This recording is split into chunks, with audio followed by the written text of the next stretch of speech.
Post after post, jab after jab, Selena Gomez's new album didn't just drop, it detonated. Fans are in full detective mode, convinced she's firing subliminal shots at the Biebers. But there's one person who isn't letting it slide: Hailey Bieber. And this time, she's not playing it cool. Her response? Loud, strategic, calculated. She's not just clapping back at Selena, she's sending a warning shot to her fan base. Enough is enough. The entertainment world is spinning again, with Selena, Hailey, and Justin Bieber once more in the eye of the storm. This time, though, Hailey isn't just riding it out. She's reportedly consulting legal teams looking to shut down the hate with lawsuits, not sub-tweets. And in a world where a trending hashtag can rewrite someone's reputation, overnight, Hailey's patience may have finally snapped. For years, she took the high road, ignored the noise, focused on her marriage, her brand, her peace. But now, the hate's too loud. The false narrative's too damaging. Rumors are swirling she's in talks with Lisa Moore, the powerhouse attorney, who helped Cardi B win her defamation suit. This wouldn't just be about clearing her name. It could set a precedent for celebrities battling online harassment. It's gotten way too easy to lie online and face zero consequences. But this case, it might finally change that. In a now-deleted post, Hailey let the mask slip. People take the information they're fed and draw a picture of who you are. Most of the time, it's wrong. Despite the pressure, Hailey's not backing down. She and Selena have publicly claimed there's no beef, yet trolls keep pouring gasoline on a fire both women said was out. If this lawsuit lands, it could end the toxic loop once and for all. Because one thing's clear: Hailey Bieber is done being the internet's punching bag. She's ready to take back her narrative. And in doing so, she might just spark a movement that reshapes how we treat public figures online. And there's another twist brewing behind the scenes. Word on the street is that Hailey is pushing Justin to release his new album ASAP, right? On the heels of Selena's. Coincidence? Maybe, but fans aren't buying it. Some say it's industry chess, a calculated counter-strike. Others think Hailey's feeling the pressure, trying to reclaim the narrative before Selena's music buries it for good. If Justin really does drop his album right after Selena's, it's not just timing, it's a statement, one that will dominate. Headlines, fuel fan wars, and stir up old ghosts that refuse to die. Is Hailey trying too hard to play industry puppet master?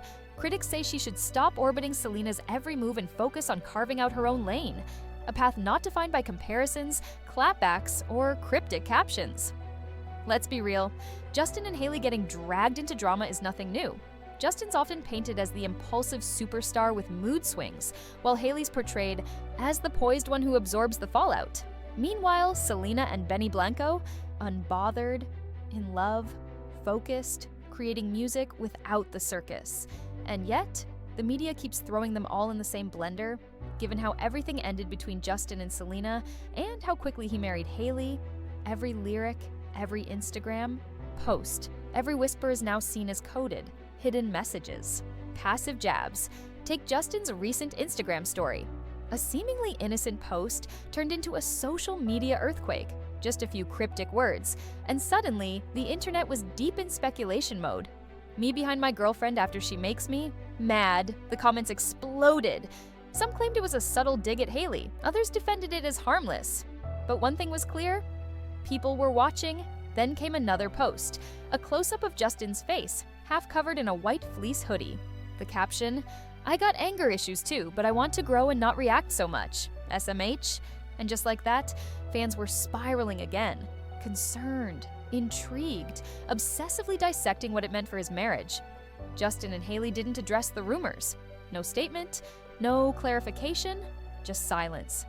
And in this age of instant reaction, that silence only makes the noise louder. So the question remains: are we watching a couple under pressure? Or just projecting drama onto people who never said a word? Then came the public sighting. Justin and Hailey stepped out together at an event, and immediately the internet pounced. Paparazzi flashes, stiff smiles, avoided eye contact. The photos were everywhere, and so were the theories. Did Hailey look distant? Was Justin checked out? Every pixel became evidence in the court of public opinion. Some fans were convinced it was the beginning of the end. Others said they were just caught off guard. Still, the whispers kept growing. And in the background, Selena and Benny Blanco thriving. Their music, their chemistry, their peace. It all seemed like the exact opposite of the storm surrounding the Biebers. Naturally, people started connecting dots again. Selena's new album had emotional depth, personal reflections, and lyrical bombs that some fans were sure were aimed at Justin, or worse, Hailey. But Selena was quick to push back. In a recent interview, she made it clear, "Anytime I release something, people will interpret it how they want. But this project, it's not what you think." She insisted the songs were inspired by her journey, her relationship with Benny, and stories from friends, not some attempt to reopen wounds. Still, the internet doesn't care what the artist says. They care about what they can decode, especially when the song titles feel like open letters. Take How Does It Feel to Be Forgotten, a track that lit the fandom on fire. Lyrics like, "You're so embarrassing. Go cry when no one's watching. How does it feel to be forgotten?" It didn't take long before people assumed it was aimed at Justin. To many, it felt like closure wrapped in melody. Selena, moving on. Justin, still stuck in the performance of strength. And fans, they went into full conspiracy mode. One line in particular raised eyebrows. "You walked in, big-ass grin, talking like we're friends. Honey, what were you thinking?" People were convinced it was about Justin pretending things were cool, while Selena stood there thinking, "We are not okay." And it didn't stop there. The emotional layering in the album only fueled speculation. The song, Don't Want To, Cry, hit like a memory she'd been carrying for years. "Left the door wide open for the whole wide world to see you, then you kiss her right in front of me like I'm not even there." Fans were shocked. The imagery, too specific. The pain, too familiar. For many, it confirmed what they always suspected. Selena had watched Justin move on, quickly and publicly. Then came the controversial, "Don't take it personally." Snippets of the lyrics leaked early, and the internet lost its mind. "I know the two of you used to talk every day. You probably got a dartboard of my face right in the middle." Was it satire, shade, therapy in disguise? Either way, fans took it as a full-blown diss towards the Biebers. And just when things couldn't get messier, Selena dropped a bomb in the album's track-by-track breakdown. Turns out, that particular song wasn't even written from her perspective. She revealed it was inspired by something said to her. Suddenly, the narrative flipped. Those savage lyrics might actually reflect Hailey's voice, not Selena's. Lines like, "He sleeps in my bed. I met his parents. It's official. He doesn't want you. No, he doesn't want you." Fans were stunned. Was Selena reenacting what she heard during the most painful chapter of her life? Was she echoing someone else's dominance back at the world, now in control of the story? That shift created a brand new theory. Selena isn't attacking. She's reframing the past, turning old wounds into art. And in doing so, she might be handing the mic to her younger self, the one who never got to speak. But then came another curveball. In the haunting ballad Younger and Hotter Than Me, the rawness hits different. "We're not getting any younger but your girlfriends." Seemed to. That line sliced through the internet like a razor. Some said it was about her comparing herself to Hailey. Others thought it was Selena confronting her own insecurities, ones the spotlight only magnifies. Either way, the track didn't pull punches. "All the girls at this party are younger and hotter than me, and I hate myself more for thinking you were different." And the worst part? Millions felt that. That haunting chorus, "Is younger and hotter than me," echoed like a question too many people are afraid to ask out loud, a mirror to every insecure thought that lives in silence. The internet once again couldn't get enough, but then the twist. Some fans flipped the theory completely. What if that song wasn't about Selena at all? What if it was from Hailey's perspective? The line, "Pictures of you at the movies, is she younger and hotter than me?" suddenly took on a whole new tone. Was Hailey the one asking that question? Was Selena writing from the other side of the glass this time? The possibility sent social media into chaos. Some fans saw it as empathy, others saw it as psychological warfare through melody, but regardless, people couldn't stop listening.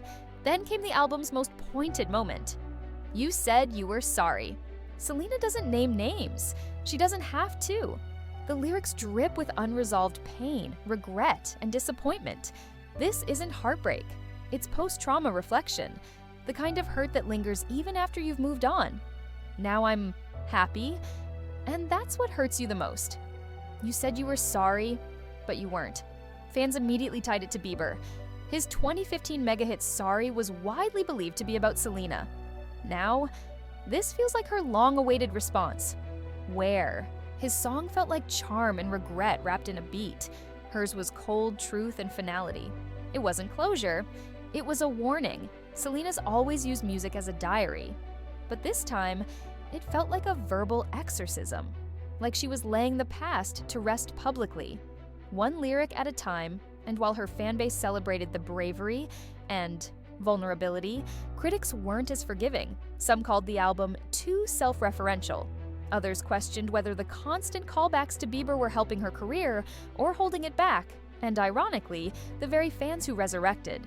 The hate train against Hailey Bieber might be hurting Selena's momentum. The numbers weren't lying. The more the online discourse focused on drama instead of artistry, the harder it became to gain real traction. The narrative began slipping. What started as a triumphant return was being reframed as yet another chapter in a love triangle no one could escape.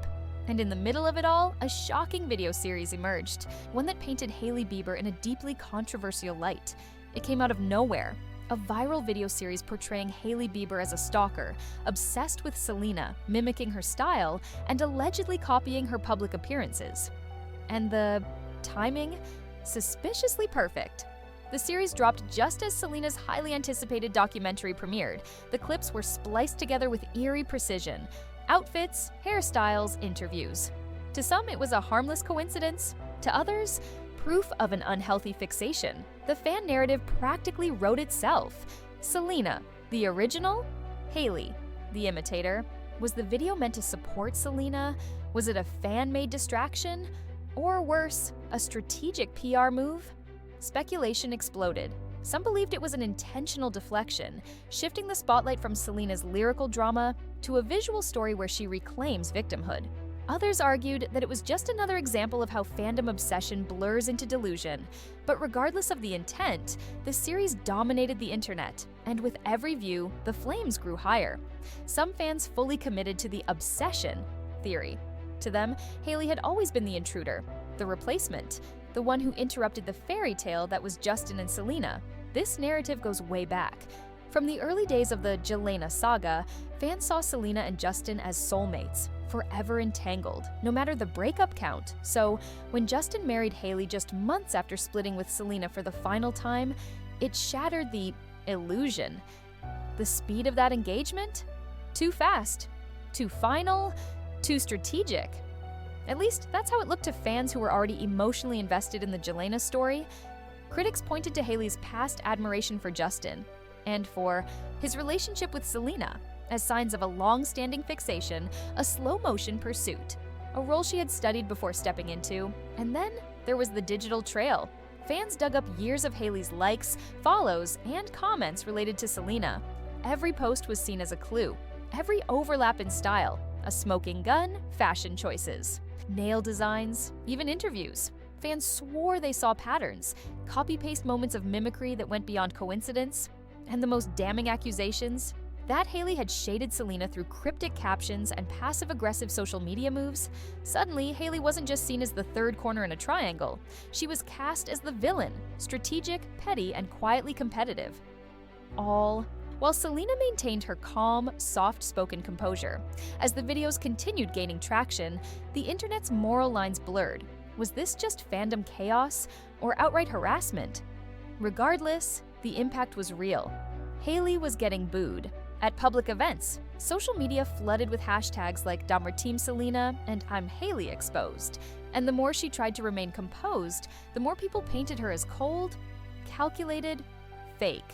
She denied any obsession, claimed she wanted peace, focused on her marriage. But the internet had already decided. She was the villain. And then came the flashback everyone couldn't ignore. Selena's 2019 hit, Lose You to Love Me. The lyric that struck the world like lightning. In 2 months, you replaced us like it was easy. Everyone knew what that meant. Selena and Justin split in March 2018. By July, he was engaged to Hailey. By September, married. The timeline? Brutal. Too fast to not hurt. Too loud to be forgotten. For fans, Lose You to Love Me wasn't just a song. It was a grieving process.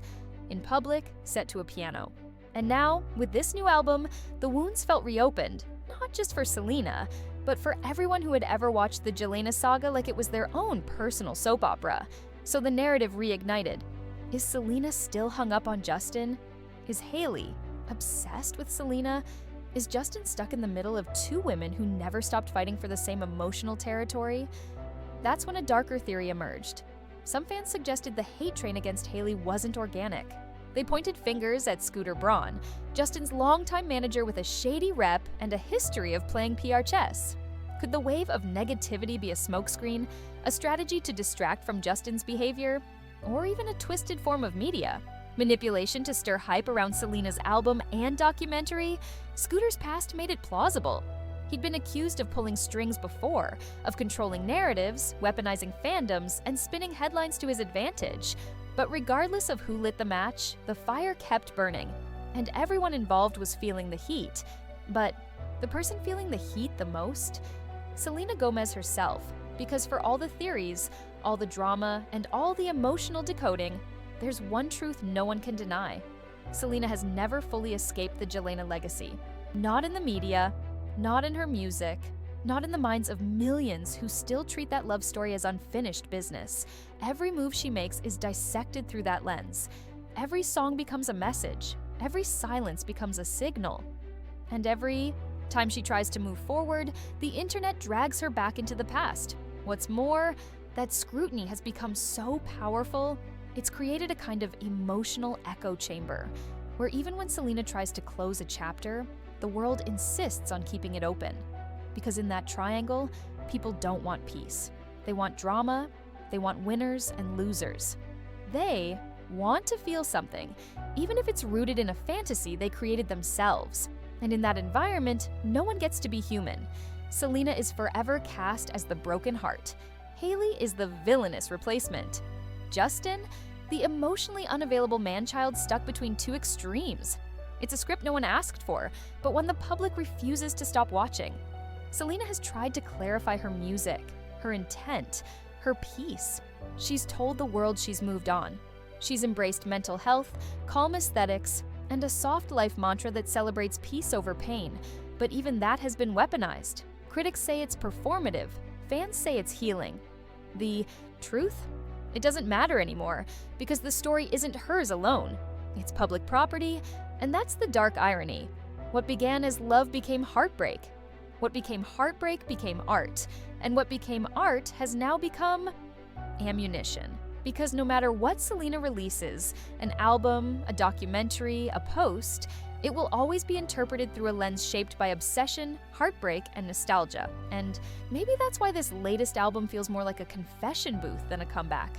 It's not just Selena singing, it's her past speaking. It's the version of her that never got closure. The one who was painted by fans, pulled by headlines, and posted about like a storyline.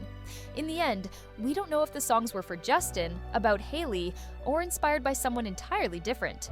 What we do know is this: Selena Gomez still has the world listening.